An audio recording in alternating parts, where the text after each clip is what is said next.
नमस्कार। चलिए एक मोटिवेशनल स्टोरी में आज मैं अमीर और अमीर इंसान के फर्क के बारे में कुछ बात करता हूँ। टाइटैनिक की कहानी हम सब जानते हैं। टाइटैनिक 10 अप्रैल 1912 को इंग्लैंड के साउथहैम्पटन शहर से चलना शुरू किया, जिसका गंतव्य था न्यूयॉर्क। लेकिन 4 दिनों के बाद ही यानी 14 अप्रैल 1912 को रात 11:40 में अटलांटिक महासागर के एक आइसबर्ग में टकरा जाता है और 2 टुकड़ों में बंटने के बाद अथाह समुद्र में समा जाता है।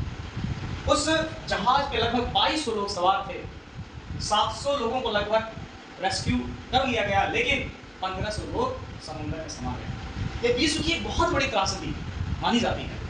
तो मैं टाइटैनिक की बात तो कर रहा हूँ, लेकिन इसको जोड़ रहा हूँ अमीर और अमीर इंसान के फर्क के बारे में। उस जहाज में जॉन जैकब ऑस्टरफोर्ड नाम के एक अमेरिकी भी सवार थे, जिनके पास इतना बैंक बैलेंस था जो 30 टाइटैनिक खरीद सकते थे।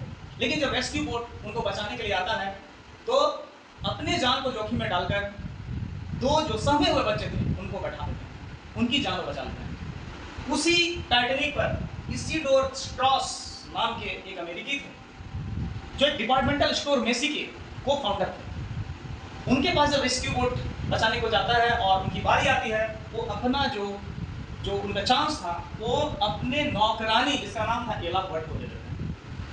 उसी जहाज के कैप्टन का नाम था एडवर्ड स्मिथ, उनको भी मौका मिला।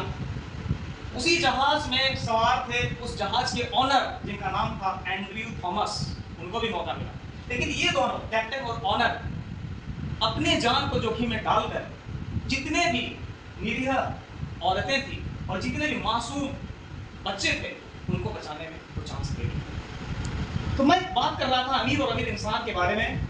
बैंक बैलेंस आपको अमीर बना सकता है, लेकिन अमीर इंसान नहीं बना सकता। मॉरल वैल्यूज अगर आपके टॉप क्लास के हैं तभी आप अमीर इंसान बन सकते हैं। जितना भी मैंने नाम लिया, John Jacob Astor, Isidor Straus, Edward Smith, Andrew Thomas, सभी के पास बैंक बैलेंस तो थे, लेकिन उससे बड़ा चीज उनका मॉरल वैल्यूज टॉप क्लास का था।